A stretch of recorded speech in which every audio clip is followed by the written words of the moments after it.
I mean, let me just set the stage, and then I'd love to, hear from all of you. I'm here to learn, learn a little bit about the clients you serve here and what you've faced during the last year, but also to learn how we can work more collaboratively at the federal, state, and local level to serve people in crisis and people who right now need an elevated level of service for mental illness and or mental illness and addiction.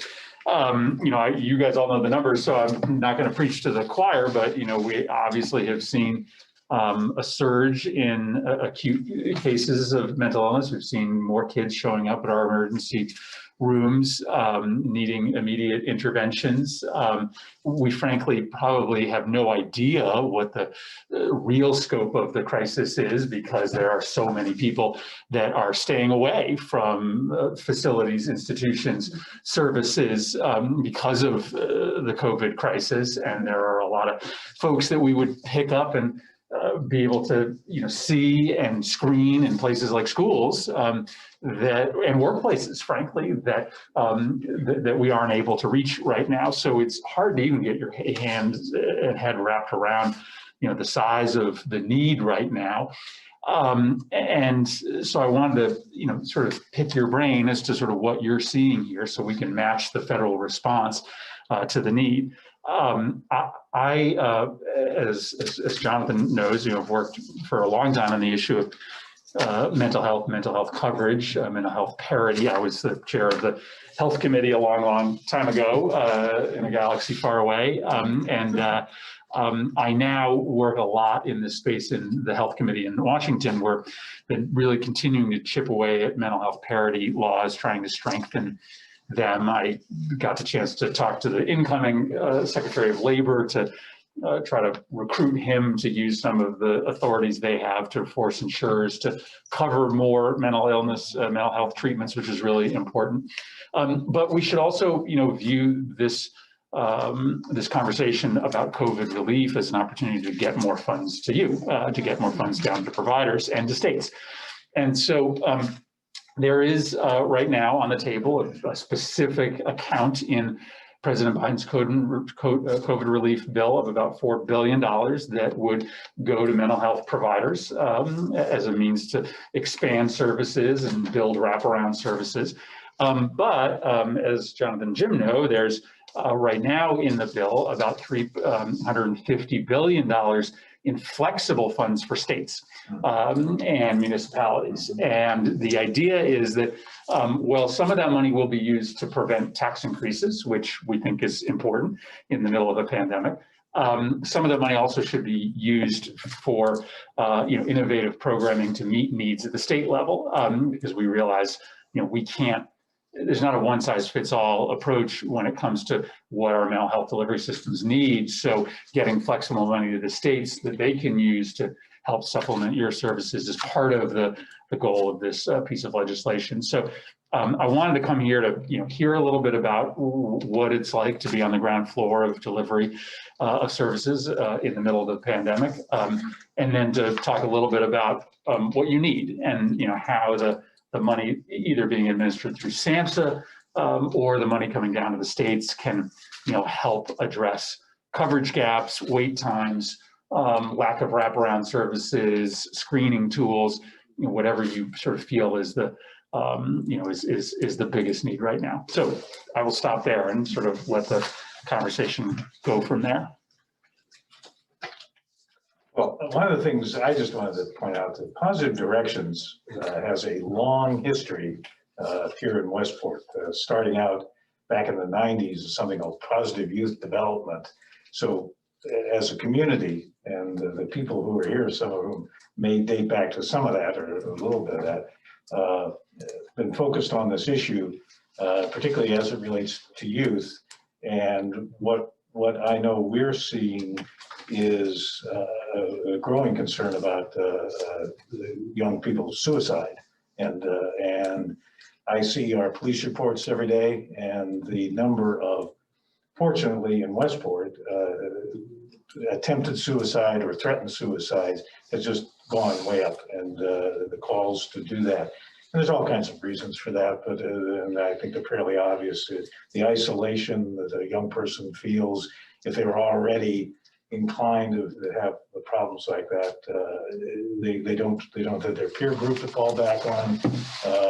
Maybe even their parents are themselves stressed by what's going on, and that exemplifies itself in truancy, the growth in truancy that we're seeing, and how do we address that? Our juvenile review board is unfortunately busier than ever because we've taken it out of the court system. That's a good thing, and we've taken it into our community, but still just focusing on that. So how we help focus on the youth. The interesting thing in talking with Elaine Dano this morning about some of the things we're seeing, on the other end of the spectrum, our seniors are actually doing pretty well. And that would just reflect many of them already, unfortunately, isolated, but used to that isolation. And we've done a lot of innovative things to reach out to that segment of our population. That's a whole story in itself. But I know focusing on how we can be helping our young people through the mental health issues, and whether that's through beefing up our telemedicine, telecounseling type activity is something that seems to be helpful, to how to reach out that way. But obviously I'll let these folks suggest other ways that funding could be helpful. Well, tell us a little bit about what you're seeing here. So, I mean, I can speak to the agency here. It's interesting, in preparing for your visit, one of the things I wanted to make sure that you knew is that we do receive community block dollars here. And our agency over the last 3 years has grown by 575%. That funding has grown by 0%. And I've advocated to DEMIS to increase that funding. I've advocated for the talent of the staff that we have here, the fundraising that we've done as a small nonprofit to ensure that we can cover our operating costs with no avail to get any increase in funding. But I can tell you that the need is dire here. Our increases are up in referrals. Our wait lists are off the charts, which I know Angelina can speak to, and there's no additional help that we're seeing. And even some of the smaller community funders that we go to for dollars don't have the funds this year because no one's been fundraising over the last year, or a lot of people haven't been able to. So it's a challenge. And as we move into the future, I think we're going to be doing a lot more telemedicine. I hope it's here to stay. And we're going to need the infrastructure to be able to support that. And it costs money to do that. I mean, I can speak a little bit to, the referrals and the clients that we've seen.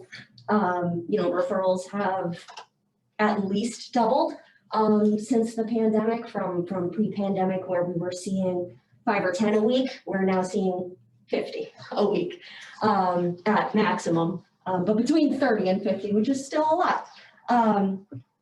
So we've seen an extraordinary increase in need, and not only in need, but in acuity of need as well. The clients that are calling for more urgent issues.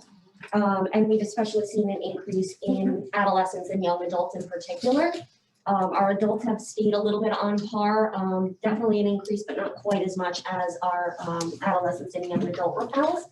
Our wait list is the longest that it's ever been. But yet throughout the pandemic, our team has almost doubled, which I think really speaks to not only the extraordinary leadership of Jen to, meet the need and do our best to meet the need in any possible way that we can, but also just how much need is truly out there.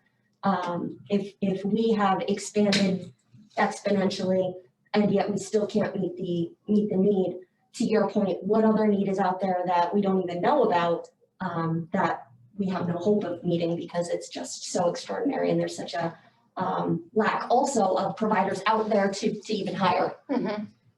Do you attribute, that's an extraordinary growth rate, in terms of referrals in the last year. What do you attribute that to? Is it the pandemic alone, or are there other factors that are driving that growth? I think it's absolutely exacerbated by the pandemic. I know just in the referral process, when you're talking about, you know, why are you coming? Why would you like to come to counseling?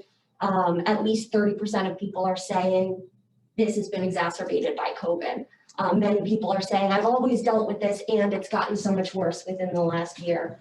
I know our two counselors can probably speak to them what they hear after the fact, and I would hazard a guess that almost every single client, even after the fact, is saying it's had some sort of impact or exacerbation by the pandemic. Yeah, I can expand on that a little bit more as well, because I think that COVID for me, it symbolizes community trauma. And historically, when we look at, I actually lived in Sandy Hook during the time of the shooting, how we responded to that was getting people together.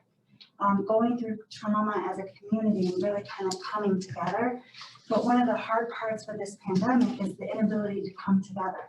So as me as a provider, I can see people individually, but I would oftentimes do more in the community to bring people together to heal, where I think that is kind of, that's not able to happen. So me, as I think about my work as a clinician, I can do the individual work, hitting 30, 40 people a week, but I want to hit 200. So how do I do that? And as a clinician, I think about wanting to change the models and kind of looking at how do we do that. And that's where I think the kind of where we look at the prevention as well as kind of the new models that need to be developed, knowing that we can't use these old models of coming together to heal from this trauma. Yeah. And while she speaks to the fact that people are they're available, but then the access to services is also hindering them. So in terms of getting help for them to come to services, that's also another issue.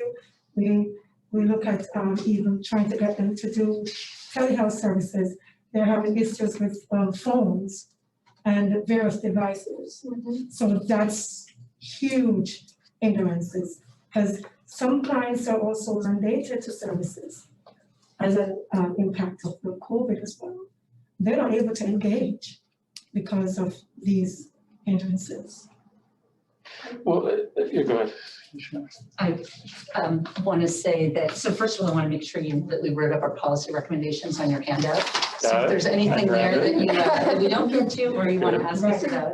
But you highlighted all the things, and Mr. Markey, everyone's speaking the same language. We all see all these issues out there, and I think a couple of areas that we really need to make sure we're looking at are, if the need is so great everywhere, and the reality is every single one of us has had our mental health impacted, right? That's a trauma that's ongoing. We're all going to be at an increased level of need for a long time. So we've already highlighted that. We know about the suicidality, especially young people. Many of the providers on the phone in here, are dealing with them. And we've just described the access being so limited, right? Even with telehealth, there aren't enough providers. So we need different certifications and programs and so forth. But the other reality is that we have to embed peers more in our work. People with lived experience like Ella, like what NAMI does, which is family peers. Mm-hmm. I know you did the Recovery Coach Act and you've worked on that. And I want to highlight that, one of the ways that we can help each other when we're all experiencing need is not that everyone go to counseling, but that everyone have access to peer support and have that training. What does happen federally and in the state is, because of the opioid crisis, there's money for recovery coaches on the substance use side. There are trained peers on the mental health side, and there's no funding for them. And there's probably even more need now, right? Like recovery coaches in the emergency departments. I know you're so aware of that project from CCAR, but our state has 1,000 recovery support specialists who could be on call for all these people coming in with suicidal ideation, to the schools to work with people like Kids in Crisis, Teen Talk counselors. It's like a great system that is completely unfunded by any level anywhere. I'm the sort of chair of a statewide task force to try to get legislation going on that in Connecticut, but that's just one of the areas of need. And I think that also highlights the siloing that we continue to see between mental health and substance use, and between prevention and treatment and recovery. And we have to start restructuring our systems, I think literally from the federal level, of how do we fund these things? How do we roll them out? There's no funding for suicide. The state of Connecticut is so excited because we finally got a $3.5 million grant for suicide for the entire state. Everything's done by volunteers, and yet it's so critical. I know I'm looking at everyone here. There's Dana, she's running point on the teen suicide in Fairfield that just occurred. You know, and why is suicide prevention over here, but a third of opioid deaths are actually suicides? And why is there funding for opioids, but the larger problem in terms of numbers is alcohol and marijuana and even cocaine at this point, like talking to somebody who works at Norwalk Hospital. So we're just so siloed. Yeah. Yeah. Yeah, I mean,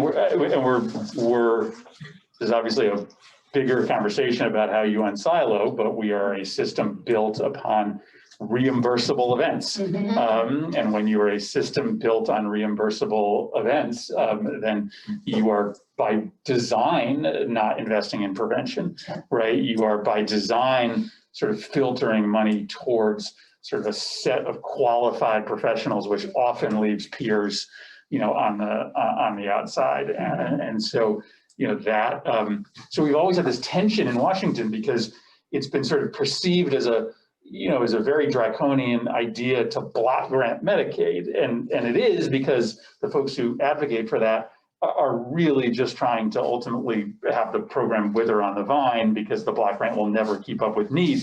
At the same time, you know, I see the need for there to be more flexibility in the design of these programs, which is really hard to do whenever the state wants to do something innovative with Medicaid dollars.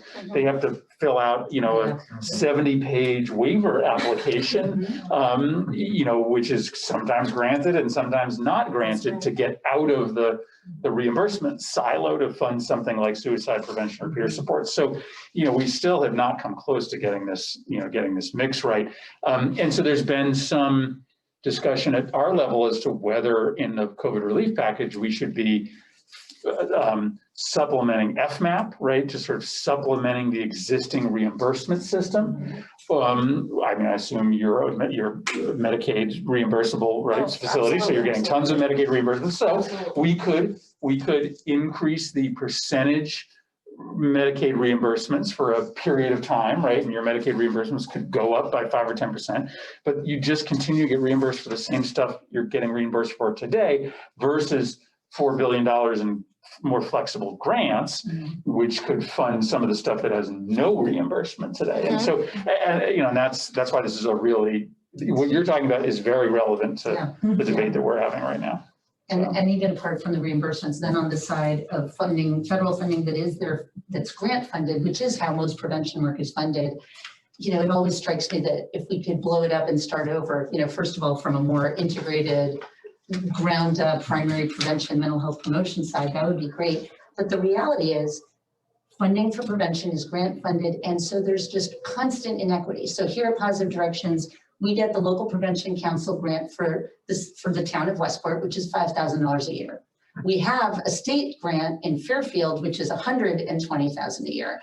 And we have the federal drug-free communities grant from Norwalk, which is $125,000 a year. And the only thing that you can count on is that local, the LPC grant. So you have towns in Connecticut that have never gotten more than a couple thousand a year to prevent substance misuse in all their teens, and also maybe a little suicide prevention, which is totally inadequate. And then the towns that do have the larger grants, you know, Fairfield's grant is ending in June. We're trying to get follow-up funding. If you know, like, why don't we have a structure that is equitable where everyone can count on something so important? Yeah. That's through CDC now, that they used to be through SAMHSA. Yeah. Well, let's let other voices in here, other folks that want to add in, folks that are on the Zoom maybe. Sure. So I'm Gail Melanson from Mid-Fairfield Child Guidance Center, and we've been around since 1956, and we serve children and families, mental health, psychiatry, all of those services. And I agree with everything that's being said. One of the big issues is kind of the flat funding for a lot of our programs. So we've had an outpatient clinic, and we've had the same funding for the last 15 years, and the grant has never been re-examined. We're serving probably 5 times the amount of clients that we served when we first got the grant. In terms of cost of living increases, we've gotten 1% increase for our staff over the past 5 years. So it makes it a real challenge. You can't hire people and retain people without giving them the increases and without raising the salaries. And we're competing with the state agencies who are hiring Right. And, you know, it's trying to get bilingual staff and trying to meet all the requirements, and the requirements are reporting requirements keep increasing, and that all have costs, but there's no money allocated to the nonprofits to compensate us for all of these additional requirements that we have to meet. So it's a challenge. And we take all clients regardless of their ability to pay, which with the pandemic has been more and more. So our charity care has increased tremendously because more people don't have a job and don't have insurance, but we don't turn anyone away because of their inability to pay. So we end up just, covering that cost ourselves, which obviously puts a big strain on our agency. You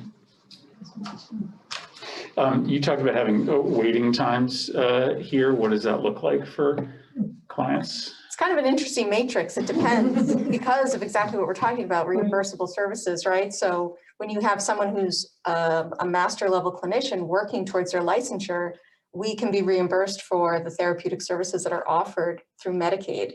We cannot through private commercial insurance be reimbursed for those services. So Medicaid clients are actually often seen quickly here, whereas ones with commercial insurance who want to utilize their insurance are left with little options because there are wait lists everywhere. Because you need to have a qualified licensed clinician to be able to see them. In Fairfield County in particular, a lot of people are in private practice and don't accept insurance, right? And also I just want to piggyback on what Gail was saying, because I'm sure, Gail, you see this as you're putting out job postings or interviewing, that when we retain all the resumes of anybody who applies, so we can keep going back to them a year or 2 years later and say, hey, remember us? Because there's so few clinicians. Is we'll contact them, and so many of them, it's so attractive to go into private practice. And now with telehealth, well, what's the beauty of it? You don't even have to leave your house, take on the overhead of having a small business, right? And it leaves agencies like ours, again, with less qualified talent to hire. It's challenging. Right. Right. Yeah, we've talked about almost the working poor that has become the new population that is really hard to get services. So Yes. families that are on Medicaid, as you said, they're easier to provide the service because there's more flexibility with who can provide the service. But as you were saying, the families that have commercial insurance, but they may have a $10,000 deductible to meet before it even covers. So what we have to do is do a sliding scale until they meet their deductible. And sometimes they'll never meet their deductible. So we're accepting $25 or $40 a session from these families. They never meet their deductible, and that's all we're really getting for the sessions. But one of the things that we're trying to include in this package, because we've seen this high deductible problem growing, is to increase the subsidies for at least the ACA plans, which increasingly have big deductibles, so that there's a smaller deductible for that population that's on the exchange plans. That's one of the things we're thinking about including in this package that we're doing right now. You mentioned so the category of professional that private insurers won't reimburse. Say that again. What's the definition of that Medicaid will, but private insurers won't? Right. So it's a master level clinician. So someone who has a master's in counseling, master's in social work, and they've just graduated with their master's degree. They have to accumulate 3,000. Usually most licenses 3,000 hours, right? And 100 hours of supervision. Of direct care before they can then sit, which ends up being 1.5 to 2 years of full-time work. Right. And then they sit for a licensing exam. Upon passing that exam, then they can get in network with commercial insurance. But until then, people who are earning those hours are forced to either work in a community-based clinic like this or work privately out of pocket arrangements with people who, with the close supervision of those people are also, especially more now in recent years, they're licensed but on a lower level, I guess, for lack of a better term. So there's the licensed master social work, licensed professional counselor associate, licensed marriage and family therapist associate. So they pass a licensure exam in addition to having their master's degree. But are not able to get reimbursed by insurances because they don't have the clinical, that kind of second level of licensure. Right. And I had a second thought to that. Well, we don't have to solve this now, but I mean, I wonder if there's a way to make that argument inside the parity conversation. I don't know that there's a sort of complement to that situation on, the physical health side. But again, I think we'll have more opportunity to sort of use parity laws to expand out reimbursements in the next 4 years. So we should just think about whether there's a way to argue that case inside the parity box. Anyway, something to think about. So, because we've got some folks who are in the school systems here, can we turn to sort of what's going on in the schools? We're all educated by our own personal perspectives here. So I've got 2 school-age kids, neither one of which has set a foot inside a school since this began. I've got a 3rd grader and a middle schooler, and I can see the big difference between how they're handling it, all the hormones that are going through my middle schooler's brain, in addition to not being in the classroom and not being able to connect with his friends, is just wearing on him in a very real way, despite the fact that they have all the supports they need at home. And so there's the stress for the kids who have never gotten back into the classroom.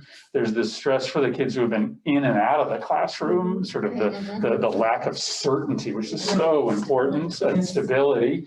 And then even for the kids that have been in classroom, I don't have that experience firsthand because my kids haven't been there, but that has to be stressful as well. I mean, having to sort of be sort of fearing for your, maybe not for your life, but if you've got medically complicated parents at home, that stress has to be incredible. So also recognizing the challenges that the teachers face, and I watch the classrooms where the teacher's trying to engage the student who's in the classroom, but they also have 20 kids to engage online. I mean, that's almost an impossible feat.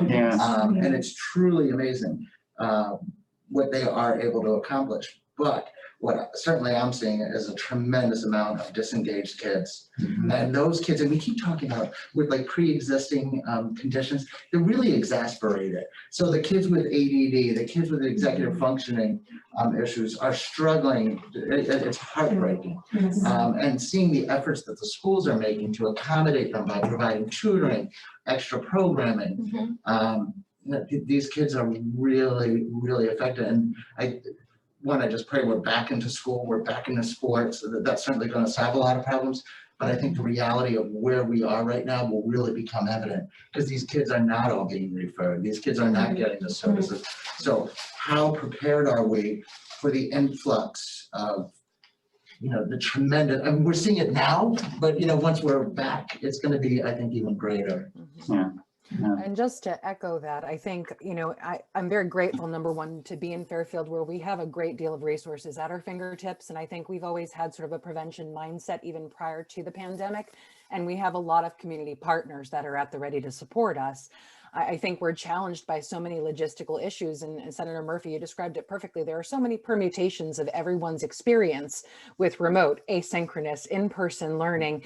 And I would argue that regardless of what model you're in right now, folks are struggling because, the changes are minute to minute, the adaptations are minute to minute. And as Margaret said, our baseline has shifted.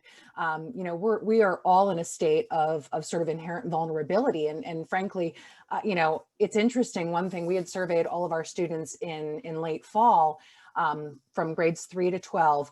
And what was really remarkable is that a lot of the students that flagged were not students that were known to us before. So it really just demonstrated how much the pandemic affected those kids that were not the kids we were already seeing in our offices, that we were not already counseling and working with directly. And I have to say, and I appreciate, and I'm so sorry I don't remember your first name, in New Canaan, we have developed a lot of programming to be preventative and supportive in terms of offering parent workshops, offering teacher wellness workshops and activities, and offering drop-in student support groups.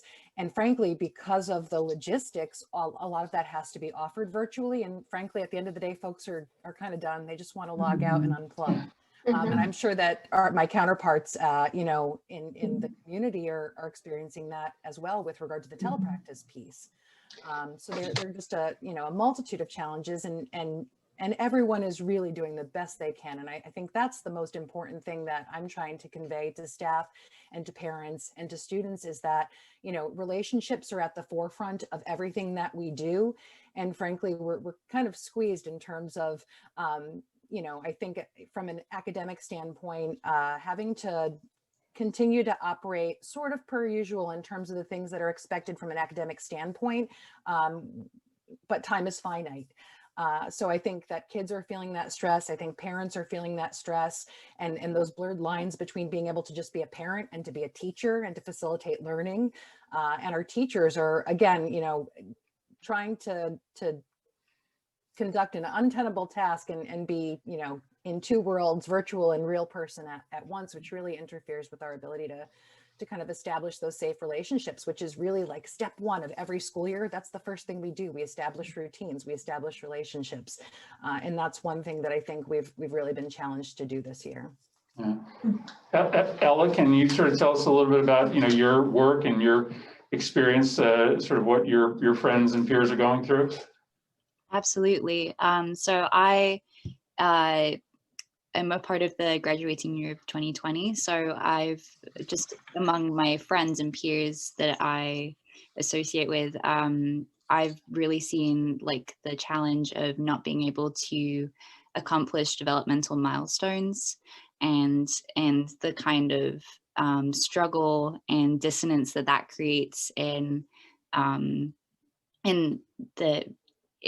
that creates in our lives, and also like translates into our mental health. So like my friends that who ordinarily would be like graduating from college and getting into their chosen professional fields are still in their childhood bedroom feeling the distinct struggle of not being able to move on, even younger into teens, like taking steps like trying to get your driver's license and make steps towards independence. That's definitely been like cut out from their lives. So I think it's just like not knowing when it's going to be over, not having any clear hope for the future. It's really taking a toll on their mental health for sure. Yeah, you set up these, right, these expectations, right? And you've been working as an adolescent and as a high school student for years towards those expectations, and then to have that sort of ripped out from under you, I mean, I can't imagine. No. If I can, well, I mean, Jonathan, tell me a little bit about sort of how you guys are thinking about this from the state level, and you know, what things that we can work on together. You know, this entire conversation just underscores all the conversations we've had for the past year. Not surprisingly, as you would understand, we've got bills on suicide prevention, opioids, behavioral health, mental health, telehealth. We're having a hearing not too long. We'd love to have you testify on that. These are the core issues that we're all facing right now. But to your point, the pandemic was not the cause of any of these things. Our two major flaws were systemic underfunding of mental health and behavioral health services for many years, recognizing it, but because of Connecticut's recession, being challenged to do everything we could to even maintain basic social and healthcare safety net services. And the other factor we have, particularly with mental health, behavioral health practitioners, we have real shortages in the availability of those folks, which is why the one silver lining coming out of this entire experience with the pandemic is that telehealth is potentially a partial solution for the access problem that we've long created, because it's hard to get in front of the critical short supply practitioners, which is why is one thing I would stress with you is getting CMS to approve audio telehealth. It's particularly critical for the behavioral health audience. I'm on the Behavioral Health Policy Oversight Committee, and we heard over and over again, that was our lifeline. And even though maybe seniors are not as badly off in Westport as young people, that was critical for a lot of the seniors in order to stay connected in some fashion. And also for practitioners to see those warning signs that there's maybe something going on with isolation, depression, Right. other things, maybe even have enough sensitivity to realize somebody is pre-suicidal and actually make a difference along those lines. But the other thing is, let's be, we have underfunded DEMIS for so long. It's terrible. It's undermined our prevention services with the RACs and with some of our other behavioral health. We're not proactive in the fashion that we used to be before. I was even trying to get some recreational marijuana revenues, if we ever passed that, dedicated to DEMIS to make sure that these things are addressed in a more substantial way. But what I think it leads us to do is the kind of innovation that you've heard about here, people thinking as they work with people. We've got to come up with programs that provide the best bang for the buck, that are not dealing with the problems downstream when we're dealing with somebody who's tried to commit suicide or has had an overdose. But we're actually, we are intervening at an appropriate point where we can really help people and save lives. That takes more work. It's a matter of choice in terms of which programs get supported and which ones don't. But it's really a crime when we know certain programs work. They really are the lifeline for our most vulnerable citizens, and we still haven't funded them effectively. Even with the good revenues in the state just for this 1 year, thanks to an anomalous stock market, we recognize we're not going to have the money to do a lot of things unless you guys come through, and we're really hoping. You've been fighting hard for us. We need those federal dollars if we're just going to get through the pandemic, but also begin to restore an effective baseline for a lot of the services that we know really work here in the state. Amen. Well said. Well, so this, can I ask you guys, talking about the permanence of reimbursement for audio health appointments or telehealth, what have we found as the effectiveness of that versus, I mean, obviously we were really an in-person model before. This may be a permanent change. How's the effectiveness compare to in-person, and what should be the mix going forward? When do we get back to the point where we can see people in person? I can speak to a little bit of that. Last year I was in the schools, and this year I'm doing the telehealth. Both in the schools, being in the community, as well as being telehealth, I can literally adjust my day to what's happening in the moment. Even today, I was able to kind of squeeze 2 people in because they sent emails. Working with somebody in the immediacy of their crisis is incredibly helpful versus, no, I can't see you till next week when you drive over here, pull in the parking lot, walk up the stairs and come in to see me. So the immediacy of being able to provide services at the time the stressor is happening, whether in school or whether via telehealth, for me as a clinician, has been critical in the care that I offer. Which doesn't mean that you're correct. We need to have appropriate requirements. We need to make sure there's some sort of relationship between the practitioner and the patient, that there is appropriate oversight. We should not just go whole hog on telehealth. But I think everybody's got the good lived experience over the past year that should make that possible. The other sort of big topic that I wanted to cover, which is just a very narrow focus of mine right now, is what we should be doing for kids this summer. So we are having that conversation right now in Congress, and the president has talked a little bit in the past few days about summer school. And I am right now sort of providing the sort of primary pushback on the idea of summer school. I think that that's probably appropriate for some kids, but I'm so worried about the emotional health of kids out there, sending them sort of back to school this summer or back in front of a screen this summer. Like if I told my 12-year-old that he was going to have to go to summer school, he would run away from home.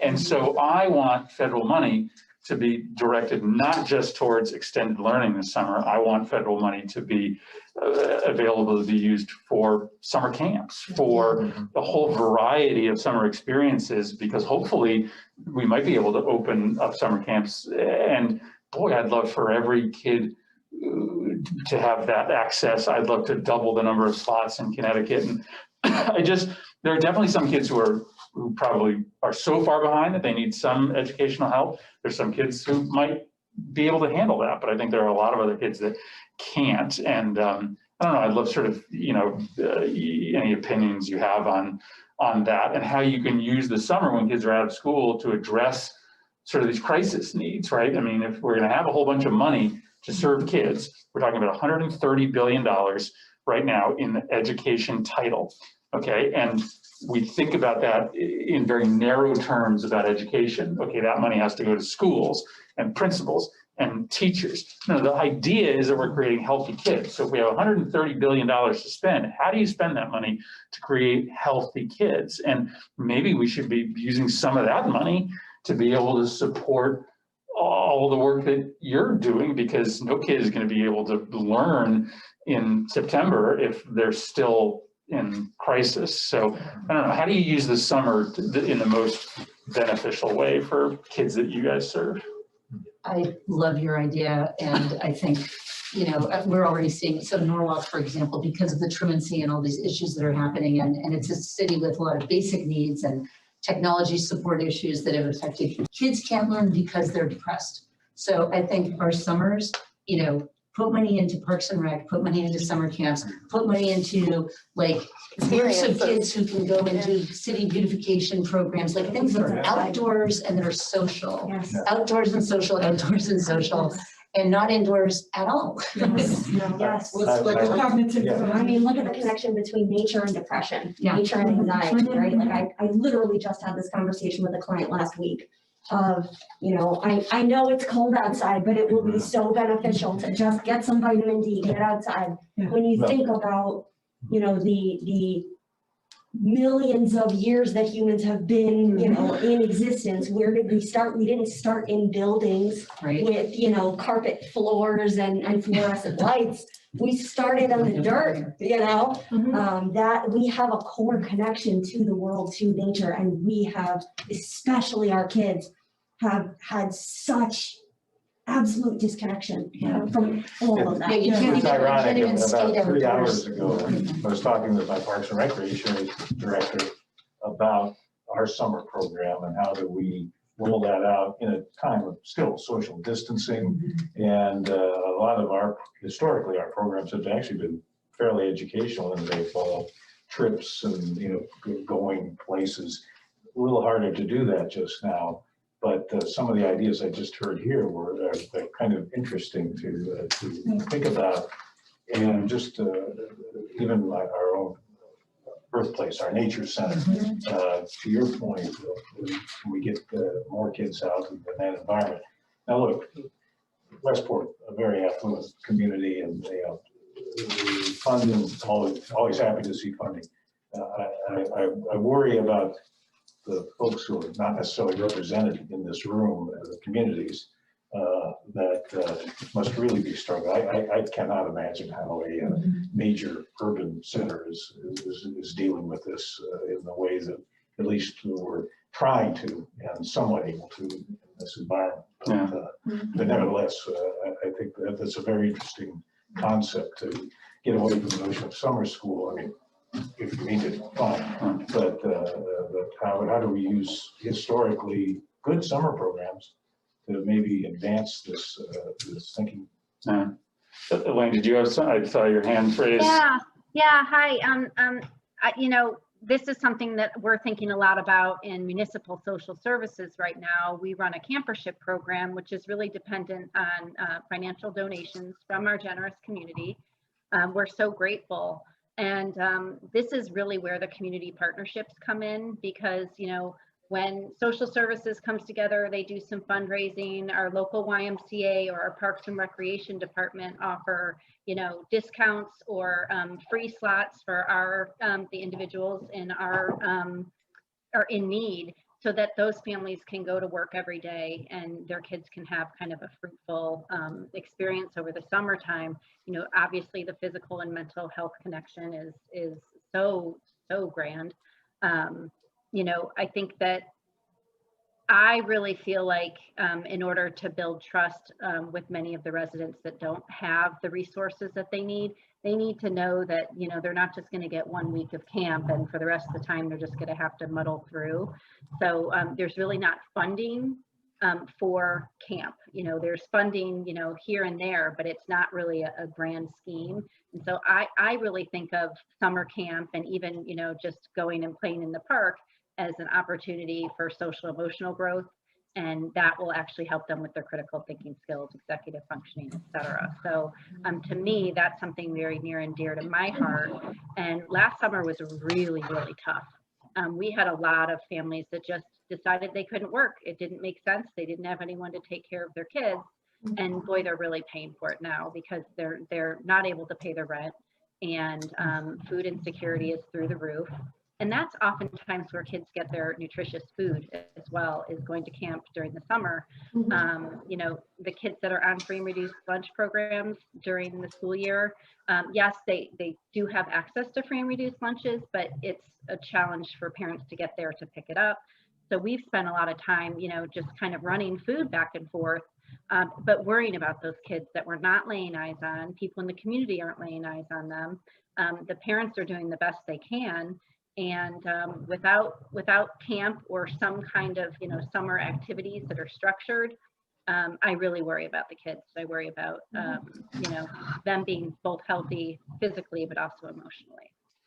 Well, to Jonathan and Jim, it's just something to think about here, because it may be that how this ends up happening is that the funding comes down to the state for education, but it's allowable for summer programming, but it does take a lot of initiative at the state level to say, instead of just handing this money to school districts, we're going to actually decide that we're going to come up with a plan to double the number of affordable slots for, you know, 6 weeks of summer programming for kids, right? You like actually have to like come up with a plan to do that, and partnerships, and you know, and my worry is that what's going to happen is that the state's going to get a ton of educational money. Yeah. And that money is just going to, it'll get used well, but it might not get used as well as it could, because it'll just move down to the school districts and be used for the school year, but not for this summer or next summer. So just something. If it gets passed down, if it does get passed down, as you described, can it come with a list of like, we recommend this be used for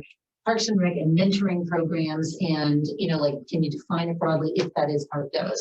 Yeah, establish legislative intent, which hopefully means that people spend it appropriately. Well, there's a requirement now in the draft of the bill. There's a requirement that about 20% of it be used on learning loss, and which again I think is my worry is that will sort of push schools to do a lot of summer school programs and a lot of these evening programs. And again, I just worry that that looks really good on paper, but that does not seem to be where kids are at right now. It'd be great if people, you know, maybe we could shine a spotlight on the best practices, what we've learned, do some sort of webinar on this so we can acquaint people in the legislature, particularly on the appropriations committee, to make sure that we focus some of that money. There was a time where the youth service bureaus across the state were receiving money from the State Department of Education. Everyone got a small allotment. Westport's was $21,000 a year. We continue to get that money. It was shifted from the State Department of Education to DCF. So while we're still getting that money, we're using it to partner with the schools to offer our school-based mentor program and to do things like that.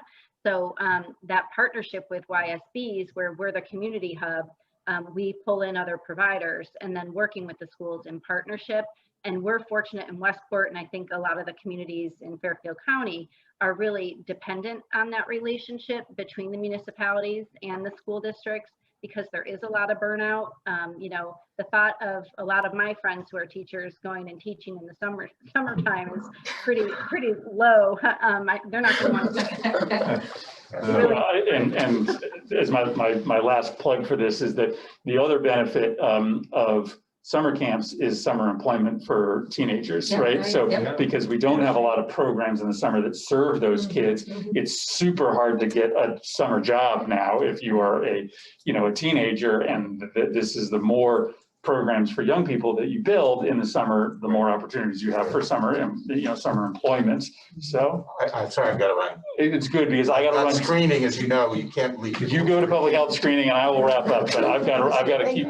Thanks, Jonathan. But I'm going to keep myself on time as well. So Lisa has been uncharacteristically quiet. So I don't know if you have anything to add. Well, and thank you, Senator, and it's always great to see you. Going back to those days in another lifetime when you were on the Public Health Committee here in Connecticut.